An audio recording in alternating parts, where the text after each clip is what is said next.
Pongamos toda atención y reverencia a esta lectura. Al final encontrarás un breve comentario y algunas preguntas para ver qué tanto asimilaste. Marcos 5, el endemoniado Gadareno.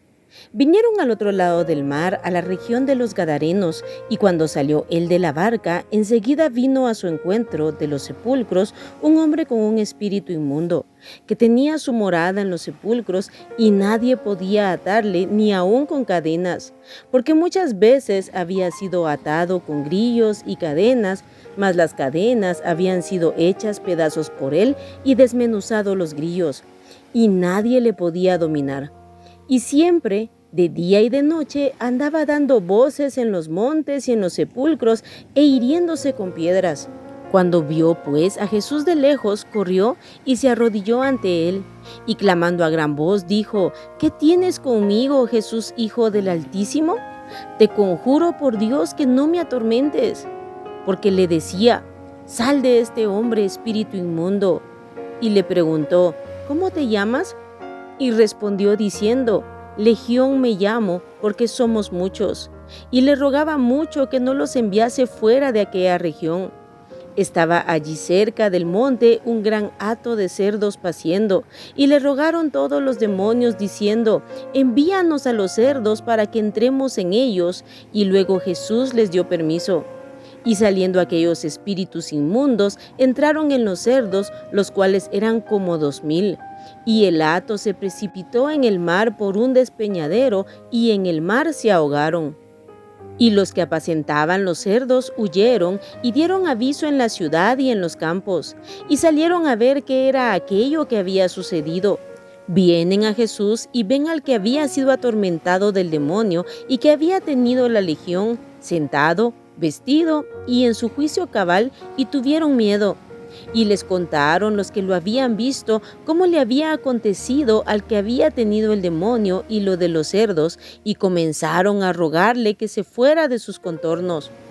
Al entrar él en la barca, el que había estado endemoniado le rogaba que le dejase estar con él, mas Jesús no se lo permitió, sino que le dijo: Vete a tu casa, a los tuyos, y cuéntales cuán grandes cosas el Señor ha hecho contigo y cómo ha tenido misericordia de ti. Y se fue y comenzó a publicar en Decápolis cuán grandes cosas había hecho Jesús con él, y todos se maravillaban. La hija de Jairo y la mujer que tocó el manto de Jesús. Pasando otra vez Jesús en una barca a la otra orilla, se reunió alrededor de él una gran multitud, y él estaba junto al mar. Y vino uno de los principales de la sinagoga llamado Jairo, y luego que le vio se postró a sus pies y le rogaba mucho, diciendo: Mi hija está agonizando, ven y pon las manos sobre ella para que sea salva y vivirá. Fue pues con él, y le seguía una gran multitud y le apretaban. Pero una mujer que desde hacía 12 años padecía de flujo de sangre y había sufrido mucho de muchos médicos y gastado todo lo que tenía, y nada había aprovechado, antes le iba peor, cuando oyó hablar de Jesús, vino por detrás entre la multitud y tocó su manto, porque decía: Si tocare tan solamente su manto, seré salva. Y enseguida la fuente de su sangre se secó, y sintió en el cuerpo que estaba sana de aquel azote. Luego Jesús, conociendo en sí mismo el poder que había salido de él, volviéndose a la multitud, dijo: ¿Quién ha tocado mis vestidos? Sus discípulos le dijeron: ¿Ves que la multitud te aprieta y dices: ¿Quién me ha tocado? Pero él miraba alrededor para ver quién había hecho esto. Entonces la mujer, temiendo y temblando, sabiendo lo que en ella había sido hecho, vino y se postró delante de él y le dijo toda la verdad. Y él le dijo: Hija, tu fe te ha hecho salva, ve en paz y queda sana de tu azote. Mientras él aún hablaba, vinieron de casa del principal de la sinagoga diciendo: Tu hija ha muerto, ¿para qué molestas más al maestro? Pero Jesús, luego que oyó lo que se decía, dijo al principal de la sinagoga: No temas, cree solamente. Y no permitió que le siguiese nadie sino Pedro, Jacobo y Juan, hermano de Jacobo. Y vino a casa del principal de la sinagoga y vio el alboroto y a los que lloraban y lamentaban mucho. Y entrando les dijo: ¿Por qué alborotáis y lloráis? La niña no está muerta, sino duerme. Y se burlaban de él. Mas él, echando fuera a todos, tomó al padre y a la madre de la niña y a los que estaban con él, y entró donde estaba la niña. Y tomando la mano de la niña, le dijo: Talita cumi, que traducido es: niña, a ti te digo, levántate. Y luego la niña se levantó y andaba, pues tenía 12 años, y se espantaron grandemente. Pero él les mandó mucho que nadie lo supiese, y dijo que se le diese de comer. En este capítulo 5, Marcos menciona solo a uno de los 2 hombres endemoniados de los que se habla en el libro de Mateo. Probablemente él fue el más relevante de los 2. Como pudimos leer, su situación era realmente terrible. Cuando Jesús habla con los demonios y les pregunta el nombre, ellos le dicen que se llamaba Legión porque eran muchos. Y es que ese término legión era muy conocido para judíos y griegos porque definía una unidad militar romana de 6,000 soldados. Por eso la situación de ese hombre era tan extrema. Llama la atención y fortalece nuestra fe cómo los demonios se someten a la autoridad de Jesucristo. Y es que, como está escrito, Él tiene todo poder y toda autoridad sobre todo principado y potestad. La pregunta es: ¿por qué nosotros no aceptamos su autoridad sobre nuestras vidas? ¿Por qué tanta soberbia?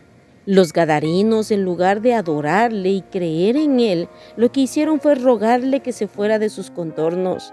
Es algo que se mira aún en la actualidad. Se le da la espalda a Cristo a pesar de ver su poder, su misericordia, su bondad, su amor. La orden de Jesús al gadareno es una orden que también nosotros debemos acatar. Ve a los tuyos y cuéntales cuán grandes cosas el Señor ha hecho contigo y cómo ha tenido de ti misericordia. Tenemos una misión y principalmente es con los nuestros, con nuestra familia. Ellos deben ser los principales testigos de la obra y el poder de Dios en nuestras vidas. En el resto del capítulo vemos a 2 personajes que se acercan a Jesús con fe, que no se conformaron a su situación: la mujer del flujo de sangre y Jairo. Jesús le dijo a aquella mujer: tu fe te ha hecho salva. Y a Jairo, cuando la situación se volvió más crítica y su hija murió, Jesús le dice: cree solamente. Qué importante es acercarnos a Jesús con fe. No nos conformemos a esas situaciones que nos hacen llorar, lamentar, sufrir, angustiarnos o preocuparnos. Oremos a Dios, creamos que Él tiene todo poder, que Él puede obrar. Recordemos las palabras de Jesús en el Evangelio de Juan: ¿no te he dicho que si crees verás la gloria de Dios? Si pusiste atención a la lectura, responde a las siguientes preguntas. Número 1. ¿Dónde habitaba el hombre gadareno endemoniado? Pregunta número 2. ¿Qué hacía él cuando era atado con cadenas y con grillos? Pregunta número 3. ¿Qué hacía de día y de noche por los montes y sepulcros? Número 4. ¿Qué hizo cuando vio a Jesús de lejos? Pregunta número 5. ¿Cómo se llamaba aquella entidad demoníaca? Número 6. ¿Cuántos soldados romanos tenía una legión? Pregunta número 7. ¿A dónde le rogaron todos los demonios que los enviase? Pregunta número 8. ¿Qué hicieron los gadarenos con Jesús? Pregunta número 9. ¿Qué le mandó Jesús al gadareno ya liberado? Y pregunta número 10. ¿Cómo se llamaba el padre de la niña de 12 años que murió y fue resucitada? Y aquí terminamos con el capítulo 5 del Evangelio de Marcos. Recuerda apartar todos los días tiempo para orar y meditar la palabra de Dios.